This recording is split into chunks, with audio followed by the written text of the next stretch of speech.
खुलुमबाय लोगोफोर, गोजोन फुंबिलि बयनिसिमबो। नोंथांमोनखौ गोदान भिडिअआव आरो फिन खेबसेबाव बरायनाय जाबाय।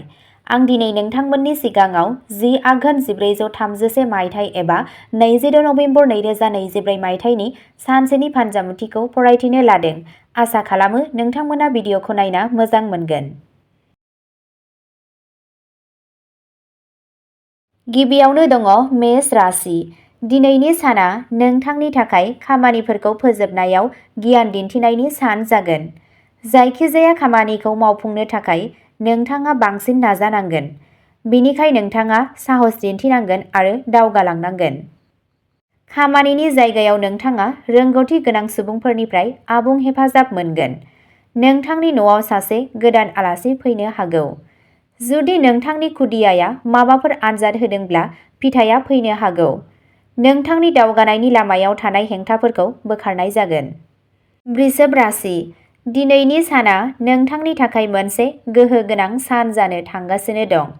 नोंथाङा गोजाम जेंनाफोरनिफ्राय उदां जागोन। आरो जुदि नोंथाङा नोंथांनि गोहोखौ थार हाबाफोराव बाहायो अब्ला बेयो नोंथांनि थाखाय साबसिन जागोन। नोंथाङा नोंथांनि गथ'फोरनि फारसेनिफ्राय माबा मोनसे मोजां खौरां खोनानो हागौ। नोंथांनि बिमाया नोंथांनि सायाव बिबानफोरनि मोनसे बजा होनो हागौ, जायनिफ्राय नोंथाङा गोजानाव थानो नाङा। जायफोरा सोरखारि साख्रिनि थाखाय साखाफारा जागासिनो दं, बिसोर गोख्रोंसिन खामानि मावनांगोन, अब्लासो बिसोर साबसिन फिथाइ नुगोन। मिथुन राशि। दिनैनि साना नोंथांनि थाखाय मोजां फिथाइ लाबोगोन। जुदि नोंथाङा माबा मोनसे बाथ्रायाव सासे लोगोजों गोरोबलायै जादोंब्ला बेबो सुस्रांजागोन। नोंथाङा नखरनि सोद्रोमाफोरजों मोनसे रंजानाय हाबाफारियाव बाहागो लानो हागौ। खामानिनि जायगायाव सासे लोगोआ नोंथांनि बाथ्राफोरखौ रागा जोंनो हागौ। नोंथाङा नोंथांनि फालांगिनि सोमोन्दै मोनसे गोनां थिरांथा लानो हागौ। मोनसे गाहाय थांखि आबुं जानाया नोंथांखौ जोबोद खुसि खालामगोन। कर्क राशि। दिनैनि साना नोंथांनि थाखाय फिथाइ गोनां मोनदांथिफोरनि मोनसे गलाय-गथाय बेग जानो हागौ। नोंथाङा आबुङै गावनि खामानियाव गोसो होनांगोन। जायखिजाया खामानिखौ गुबुननि फोथायथियाव दाहगार, नङाब्ला बेयो जेंनाफोर सोमजिहोनो हागौ। नोंथाङा नोंथांनि खस्थ'नि आबुं मुलाम्फाखौ मोनगोन। नों गावनि आय आरो खरसानि गेजेराव मोनसे समानथाय लाखिनांगोन। फ्राइड जाग्रा आदारनिफ्राय गोजानाव था, नङाब्ला जेंनाया बांनो हागौ। नोंथांनि बादायगिरिफोरा नोंथांनि खामानिखौ हेंथा होनो गाज्रि नाजागोन। नोंथाङा बिसोरनिफ्राय सांग्रां जानांगोन। सिंह राशि। दिनैनि साना नोंथांनि थाखाय सम्पथिजों सोमोन्दो थानाय आयदाफोराव सांग्रां जानायनि सान जागोन। गुबुननिफ्राय बोसोन दाला। नोंथांनि गोबाव समनिफ्रायनो थाबथानानै थानाय खामानिया आबुं जागोन। नोंथाङा धोरोमारि हाबाफारिफोराव मख'जाथाव गोसो होगोन। फालांगियाव मोजां मुलाम्फानि थाखाय नोंथाङा जोबोद खुसि जागोन। जुदि नोंथांनि खुदियाया माबाफोर सावस्रि जेंनाजों मोगा-मोगि जानांदोंब्ला बेफोरबो सुस्रांजागोन। नोंथाङा नोंथांनि सिगांनि गोरोन्थिनिफ्राय सोलोंनांगोन। कन्या राशि। दिनैनि साना फरायसाफोरनि थाखाय आबुङै गावसोरनि फरायनायाव गोसो होनायनि सान जागोन। नोंथाङा नोंथांनि खामानियाव माखासे सोलायनाय लाबोनो हागौ, जाय नोंथांनि थाखाय मुलाम्फा गोनां जागोन। नोंथाङा जायखिजाया दावराव-दावसिनिफ्राय गोजानाव थानांगोन। गावनि बिमा-बिफानि बोरजों नोंथाङा मोनसे गोदान सम्पथि मोननो हागौ। नोंथाङा नोंथांनि रांखान्थियारि जेंनाफोराव आबुं गोसो होनांगोन। खामानिनि थाखाय बाहागोदारियाव बाहागो लानाया मोजां मुलाम्फा होनो हागौ। जुदि नोंथाङा नोंथांनि गोसोखौ गावनि गोसोनिफ्राय बांसिन खोनासङोब्ला बेयो नोंथांनि थाखाय साबसिन जागोन। तुला राशि। रांखान्थियारि नोजोरजों दिनैनि साना नोंथांनि थाखाय मोनसे मोजां सान जानो हागौ। जायखिजाया गाज्रि थासारियाव नोंथाङा सहायनो गोनां जागोन। जुदि माबा मोनसे खामानिनि सोमोन्दै माबाफोर जिंगा सिदोंब्ला बेबो सुस्रांजागोन।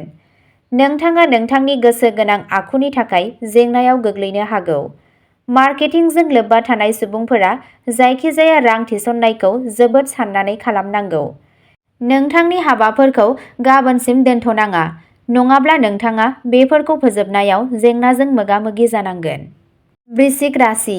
दिनैनि साना नोंथांनि लुबैनायखौ जाफुंहोनायनि सान जागोन।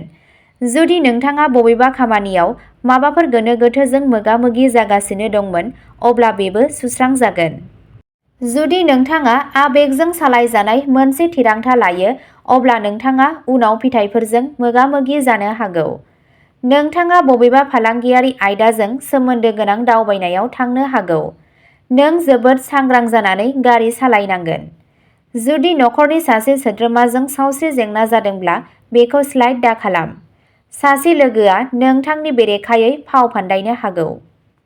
धनु राशि, दिनैनि साना नोंथांनि थाखाय सोरजिलु हाबानि गेजेरजों सिनायथि मोननो हानाय सान जागोन। नोंथाङा लोगोफोरजों मोनसे रंजानाय हाबाफारियाव बाहागो लानो हागौ। नोंथाङा मोनसे रिलेक्स मुडआव थागोन। नोंथाङा नोंथांनि खामानिनि बागै मोजाङै साननांगोन। नोंथांनि बिबुंथि आरो आखुनि सायाव सांग्रांथि लाखि। नोंथाङा मोनसे मख'जाथाव जाफुंसारनायजों जोबोद खुसि जागोन। जाय खामानियाव खामानि मावग्रा सुबुंफोरा मोनसे खामानिनि थाखाय गुबुननि सायाव सोनारो, बिसोरो उनाव जेंनाजों मोगा-मोगि जानो हागौ। मकर राशि, दिनैनि साना नोंथांनि थाखाय फिथाइ गोनां मोनदांथिफोरनि मोनसे गलाय-गथाय बेग जानो हागौ। नोंथाङा नोंथांनि गोहोखौ थार हाबाफोराव लानांगोन।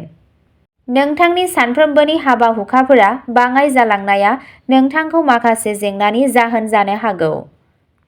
नोंथाङा नोंथांनि बिफाया बुंनाय माबा मोनसे गाज्रि बाथ्रा मोननो हागौ। नोंथाङा इयुननि सोमोन्दै मोनसे मख'जाथाव रां थिसननो हायो। रमान्टिक सोमोन्दोआव थाग्राफोरा गावनि जिउ लोगोरिनि बाथ्रायाव मोजाङै गोसो होनांगोन। गावनि गोसोआव गाज्रि साननायफोरखौ दादोन। जाय लाइमोनफोरा साख्रिनि थाखाय जेंनायाव गोग्लैयो, बिसोर मोनसे मोजां खाबु मोननो हागौ। कुम्भ राशि, दिनैनि साना नोंथांनि थाखाय गेजेर थाखोनि फिथाइ गोनां जानो हागौ। नोंथाङा नोंथांनि खुदियानि जिउ राहानि सोमोन्दै मोनसे गोनां थिरांथा लानांनो हागौ। नोंथाङा माखासे मुंदांखा सुबुंफोरखौ लोगो मोनगोन। जुदि सम्फथिजों सोमोन्दो गोनां आयदाफोराव माबाफोर हेंथा दंमोन, अब्ला बेफोरखौबो सुस्रांनाय जागोन। नोंथाङा माखासे नंखाय दायजों मोगा-मोगि जानो हागौ। नोंथाङा खामानिनि जायगायाव गावखौ फोरमान खालामनो थाखाय गासैबो नाजागोन। नोंथांनि बसआ नोंथांनि खामानिजों जोबोद गोजोनगोन। राजखान्थियाव खामानि मावग्राफोरा बान्था मोननानै जोबोद गोजोननाय मोनगोन। मीन राशि, दिनैनि साना ओरैबायदि मोनसे सान जागोन जाय नोंथांखौ जेंनाफोरनिफ्राय उदां खालामनायाव मदद होगोन।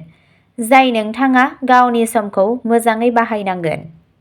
नोंथाङा नखरनि सोद्रोमाफोरजों नखरनि माखासे आयदाफोरनि सायाव सावरायनो जिरायगोन। नोंथांनि सावस्रिया सोलाय-सोल' जाबाय थागोन। जुदि नोंथाङा बेखौ स्लाइड खालामनो होयो, अब्ला बेयो गाज्रिसिन जानो हागौ। नोंथांनि फालांगिया सिगांनि रुजुनायाव जौगागोन, जाय नोंथांखौ खुसि खालामगोन। नोंथाङा हाखु-दाखु जायखिजाया थिरांथा लानायनिफ्राय गोजानाव थानांगौ। नोंथाङा नोंथांनि रागाखौ दबथायनो गोनांथि दं, नङाब्ला बेयो बांलांनो हागौ। अब्ला दिनैनि राशि फरायथिनाया एसेनोसै। नोंथांमोनहा बेबादिनो सानफ्रोमबोनि फानजामुथिखौ मिथिनो थाखाय चेनेलखौ साबस्क्राइब खालामनानै लादो आरो भिडिअखौ मोजां मोनदोंब्ला अन्नानै लाइक, शेयार आरो कमेन्टबो खालामनानै होलांब्लानो जाबाय। गोजोन्थों।